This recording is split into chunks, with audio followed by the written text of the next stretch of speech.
to the NXT Podcast, your home for weekly NXT reviews and insight. The beautiful part of NXT is that when one dream ends, another dream begins. Find all of your NXT news, recaps, and analysis right here. So with that being said, we only have one question for you. Are you ready? We thought so. Let's get the show started right now. All right, guys, this is Memphis Mark coming to you from Mullet Manor. And it is the first year anniversary for NXT. Hey. And it was an interesting show. Let's just put it that way. It was an interesting show. And it was fans voted in the first match, cage match. And the fans voted most popular wrestler. And I think they voted best entrance and a few, maybe a couple other things. But let's just get right into it. And it starts off with the champs, Pretty Deadly, and Elton and Kip versus Julius and Brutus, the Creed brothers. And this match, is going to be good because Pretty Deadly is just excellent inside the ring. And in this match, at several points, they kind of carried the match. And because it's a cage match now, a cage match. Voted by the fans, but this cage, it just didn't do it for me. This cage looked a little utilitarian. I mean, it just looks like to put something up that they knew wouldn't fall. It's definitely not what you would want everybody jumping off of, and it's apparent in this match. The match itself, the guys go back and forth. It's a good match. At one point in time, though, Pretty Deadly makes it over the top of the cage. And I believe it was Julius grabs a hold of him and pulls him back in. And that was by far the best escape attempt because he did dangle by his wrist, which looked really good. But, of course, with the Creed brothers, you're going to get a lot of suplexes. And actually, Pretty Deadly pulled off a pretty deadly suplex in this match.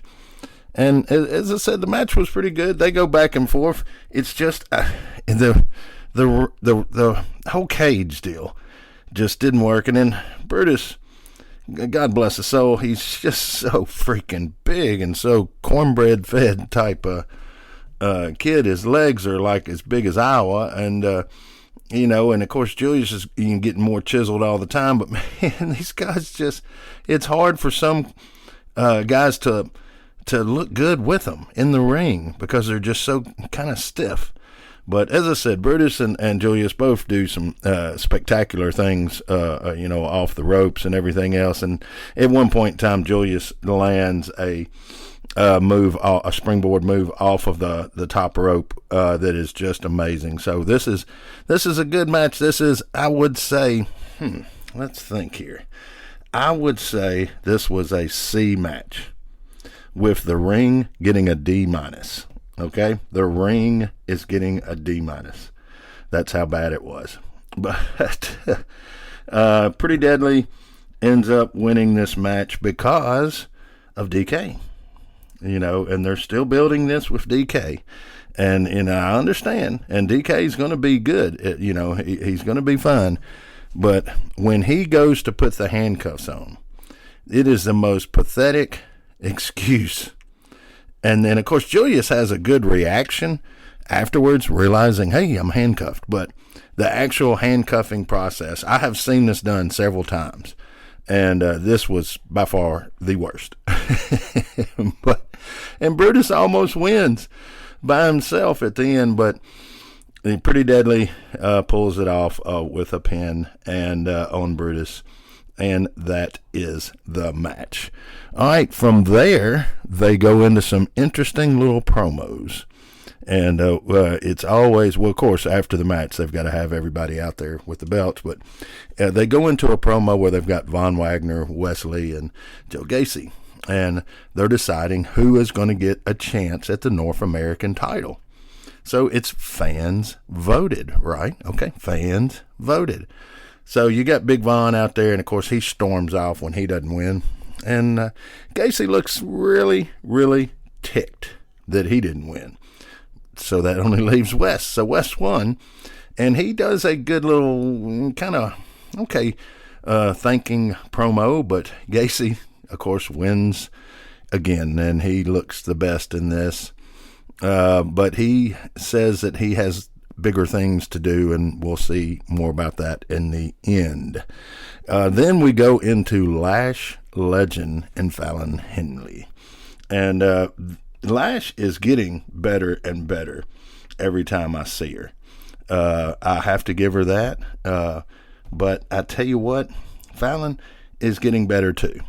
So I do like the fact that they've got her in matches and working her. But before they go into this match, they do a couple little promos of different wrestlers and everything, of the different highlights for the year, because this is an anniversary show. So they're, do a highlight of everybody's promos and different outtakes. So it was real kind of cool. Some of them I hadn't seen because I just started really paying close attention in NXT.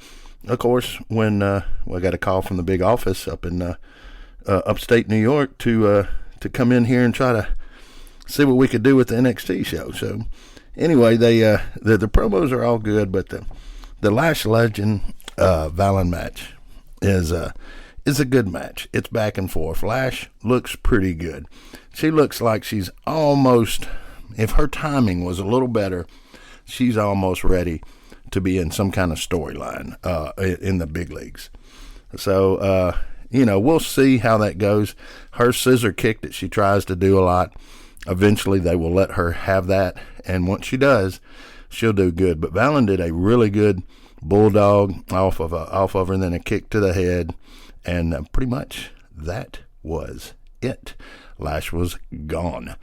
So Fallon, Miss Henley wins the match.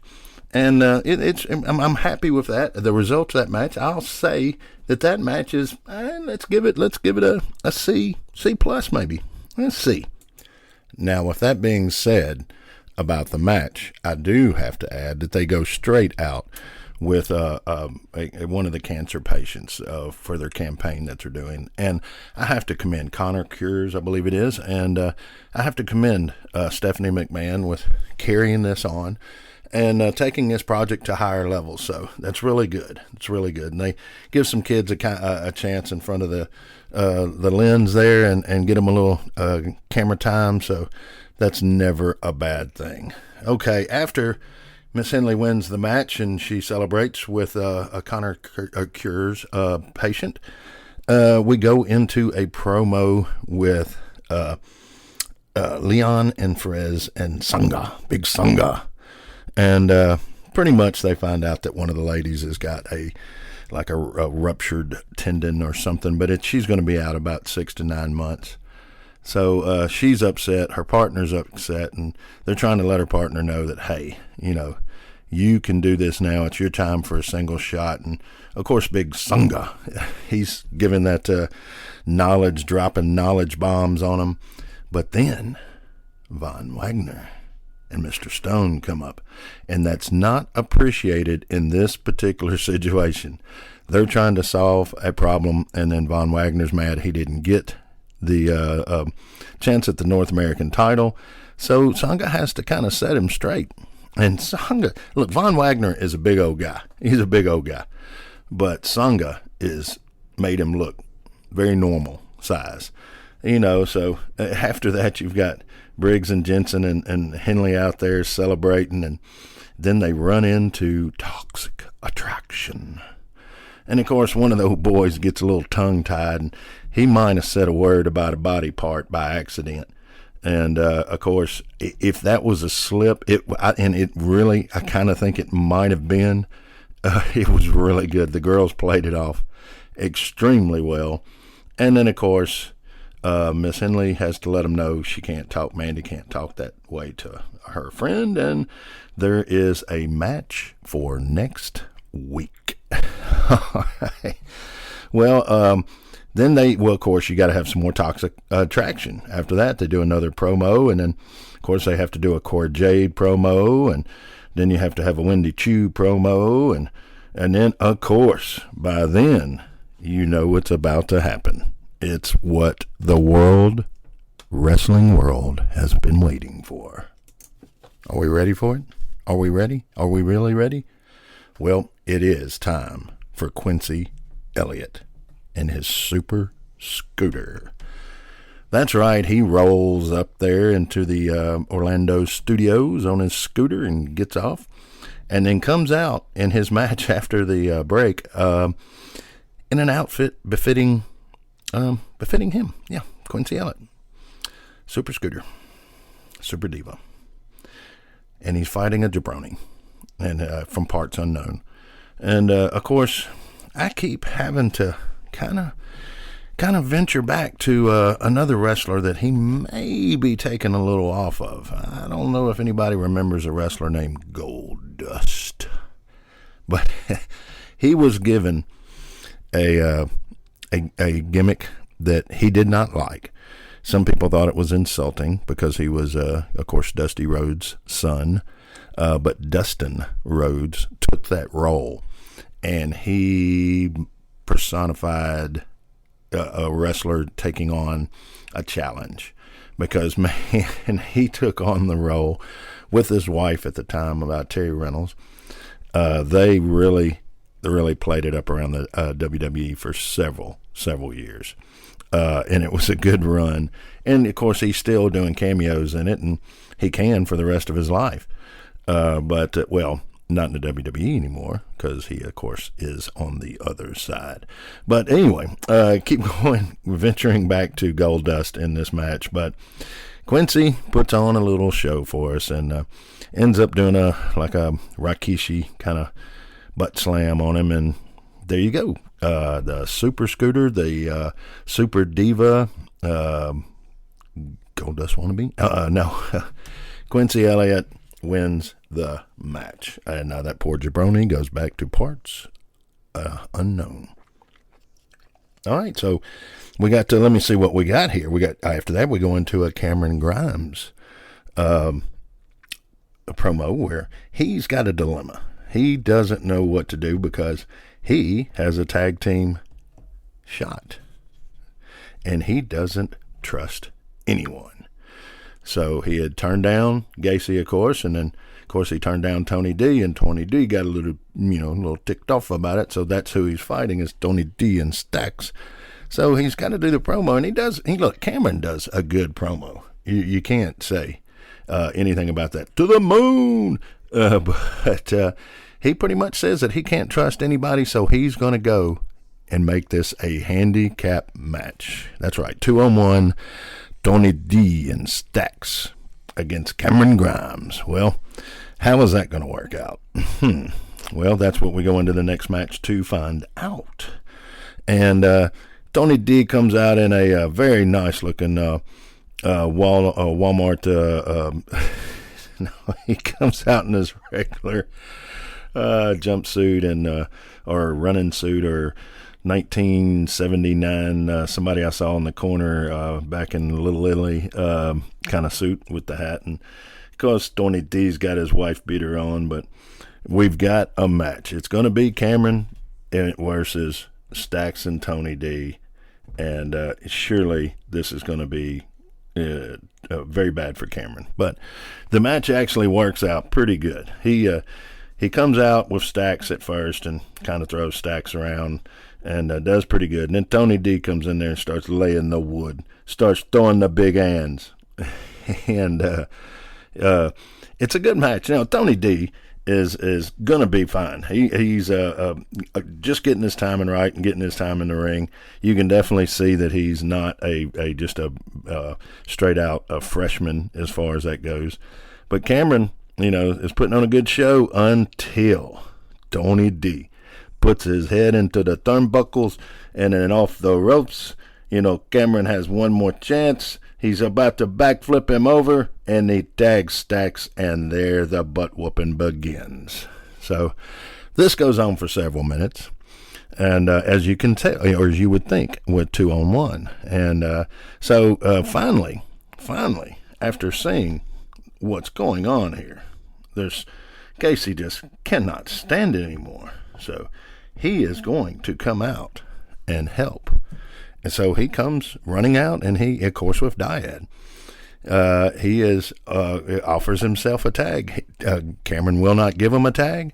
And finally, he gets knocked back in the corner by Tony D, and Gacy tags himself in. So they go on, and they end up winning the match. So afterwards, they have a few words, and so apparently in this match, Gacy now thinks Cameron needs him and realizes it. And of course, Cameron, after the match, realizing that they won, but he won with with Joe. So he's not happy about that. Now Joe comes up and tries to give him a hug on the ropes, and he has this disgusted look like, man, what are you doing, man? Get off me, man. And he said, I told you I don't need you. And of course, Gacy's telling him, I was just trying to help. He extends his hands out and he says, I'm just trying to help you. But then he realizes that his help is pretty much not going to do what he wanted. So when he drops his head down in disgust, here comes Dyad. And they put a whooping on Cameron. And they've got their smiley face buttons on. And they do their finishing move. And, of course, they stand him up and let Joe do his backflip off the ropes, the clothesline, the closest thing I've seen in a while to something that Stan Hansen would do, that short arm clothesline. And they leave from there. Okay, so after that, you got JD doing a promo, and he's getting a little shave. And he's talking about grooming, which grooming is always important for everyone out there. Kids, if there's any listening, listen to your parents. But JD's going into it. He's getting a shave, and he's giving the speech about he's got to be creepy. So there he's doing a creepy speech. And then, of course, you're getting shaved in a dark room. It's never good. But they're shaving his neck, and they cut him. There's blood. There is blood, and JD loves blood. Even his own. He just doesn't care. He just loves him some blood, man. But he is setting up for next week's match with Tyler, the strong young man, or the strong boy, or, Tyler, which is going to be a good match because both these guys are really, really good in the ring. So that should not be a problem. But then we have to go into a ladies tag team. And you've got Nikia Lyons and Zoe Stark versus... All right, I want to make sure I get this right. It is Kiana James and Ariana Grace. All right, Miss Grace and Miss James against Lyons and Starks. And, of course, the ladies also have that purse that's always ever present on the outside of the ring. So this match goes pretty much like you would expect. But I tell you what, Nikki Lyons has got herself a fan base. Whether they hate her or love her, it doesn't matter because she's picking up popularity quicker and quicker. And this match is good. Zoe, of course, is always good in the ring.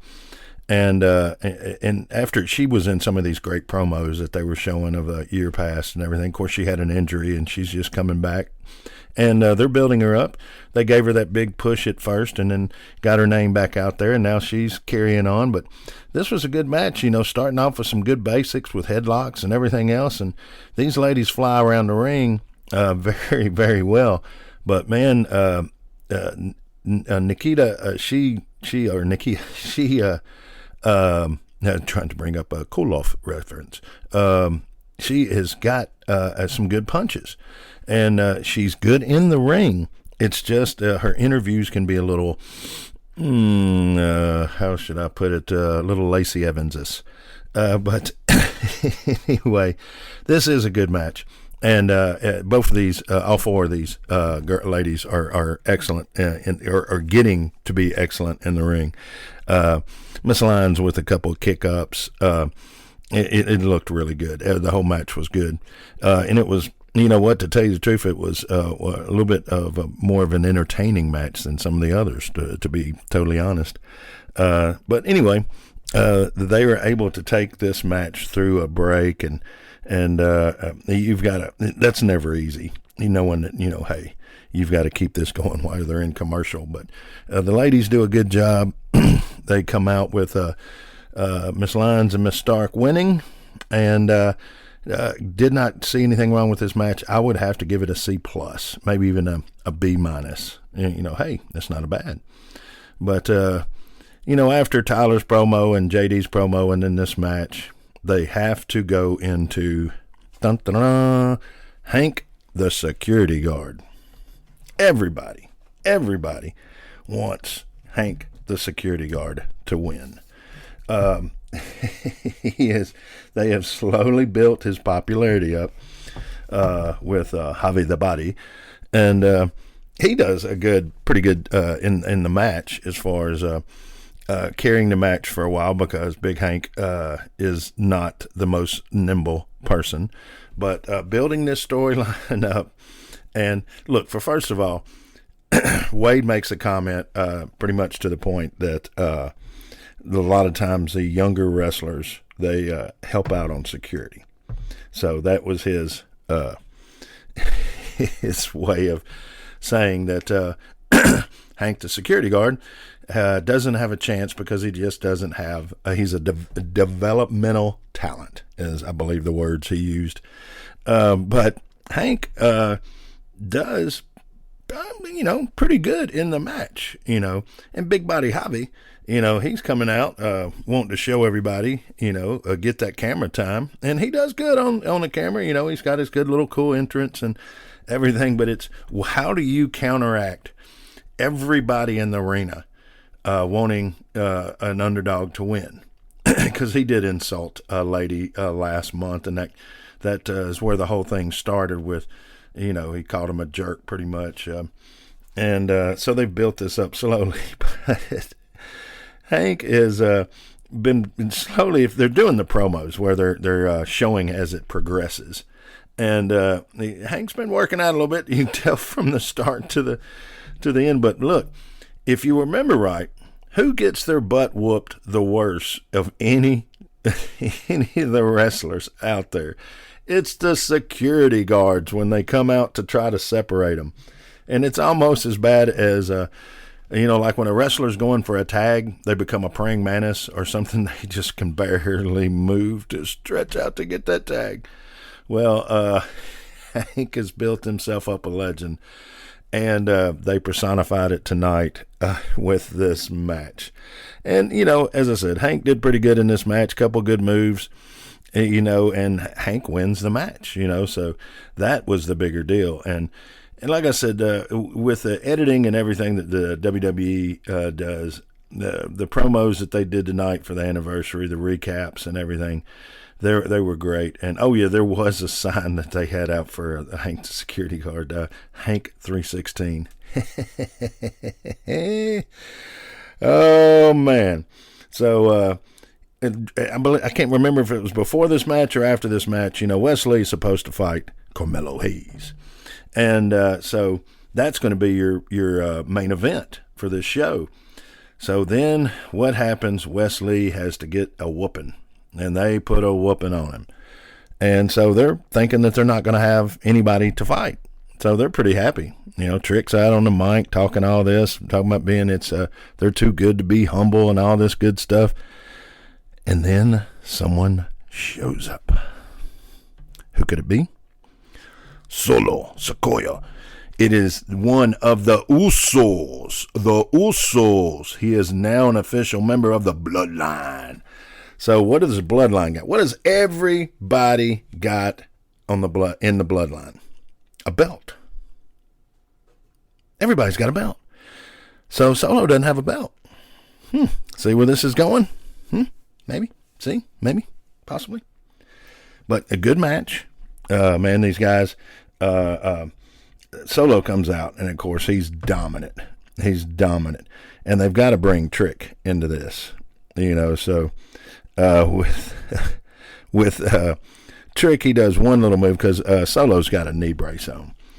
And to start this match out, everything that Carmelo is doing, Solo's counteracting it or taking it. So at one time, Solo gets outside of the rope. He's going back in, and Trick slams his knee down, and that starts open the window for Carmelo. And Carmelo takes advantage. He starts immediately. And there was one move, though, Carmelo has got to get better at. I've seen him do it several times, where he runs. They throw him into the turnbuckle, right, from about the middle of the ring. They're slinging him in to set up some kind of turnbuckle move. And he runs into the turnbuckle and then turns around and puts his back to the turnbuckle. It's just not a natural movement. It's something that I hope somebody picks up and, or somebody lets him know that he's doing that. I'm sure it's an accident. But anyway, they go back and forth. But once he gets Solo gets his knee slammed, it opens a window. And as I said, Carmelo takes advantage. And it is that kind of a match for the next, I'd say, a good 3-4 minutes. They put a whooping on Solo. And Solo has his moments coming back. But, man, his moves are so Samoan. And what I mean by that, his uncles and his fathers and his grandfather, they were bigger people, bigger in the midsection. I remember Hakishi, a little bit bigger than your average Samoan in that midsection area. So when he goes to throw a punch, he has that stance, or a lot of his moves, it's like he is a big guy. Like if he was to put on weight in his later life, his moves are still going to look good. That's just the way he is. And of course, he's supposed to be the street fighting champion, and he puts on a great performance in this. Takes a butt whooping pretty good. I have to say, I know his mic skills aren't up there yet, but hey, they're going to be. And they don't have to be when they put him in with the bloodline. He just has to stand there and look tough, which he can do pretty doggone well. And so, as I said, and Trick gets in one more time, and that kind of leads up to the ending of the match, which Solo wins, and he wins the North American title. So Carmelo and Trick are on the outside of the ring. They're very upset, but the look that Solo has when he gets the belt looks authentic, and he does a great job of selling everything after the match like it's his first belt. I'm not sure if that's the case in NXT. I believe it is. I think he did hold the belt once before, but now he is in the bloodline. He's in the big leagues, and he's got his belt. And that is a ticket. You know what it is? That's a ticket to mainland WWE, the flagship shows. The Usos are on everything. So you are getting a chance to work with definitely the biggest push wrestler in the last decade in Roman Reigns. And look, you can say what you want to about the Usos, but they have proven that they were one of the best tag teams of all time. So what better way to learn, sit back and learn how to do the other parts? You've got the in-ring stuff. You know, a little more time and he'll be better, like Braun's getting better. And so that was, it's inevitable that he was going to get called up. But I think that with certain circumstances, I heard that somebody couldn't fly over to the castle, the Clash in the Castle, so that pushed him up. I don't know if that's true. That's not verified, but it does make sense that, hey, if you the way they wrote him into that story, coming out under the ring like that, so if you're going to have to go to plan B, which that would have been, then that was a pretty doggone good plan B. So Triple H, fingerprints everywhere. But anyway, after that, and before this match, they had let everybody know that the fans voted Braun in as the best wrestler, the most popular wrestler or whatever. which would be, of course, the push that they're giving him. Trying to get him. He's not ready to be called up yet, but you know, stranger things have happened. Now, Solo is a different case because of the family connection. He just fits like a glove in there. So, all right, well, that's pretty much the show. As I said, Solo looked really good with the belt afterwards. Looked like he was just so happy, and he knew the importance of it. And he threw the one up at the end, so we know what's going down there. So, all right, guys, that's going to be my review for the September 12th on the NXT show. And as always, rescue if you can, and spay and neuter. And I am Memphis Mark, and I'm out.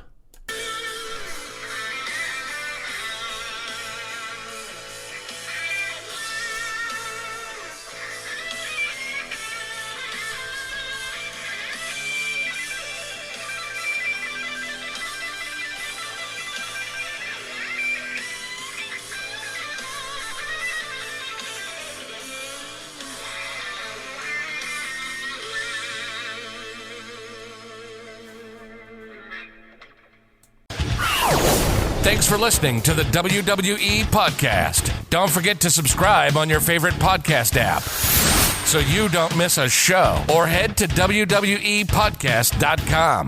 And for all of these shows ad-free, head over to patreon.com/WWE Podcast. Until then, we'll see you next time.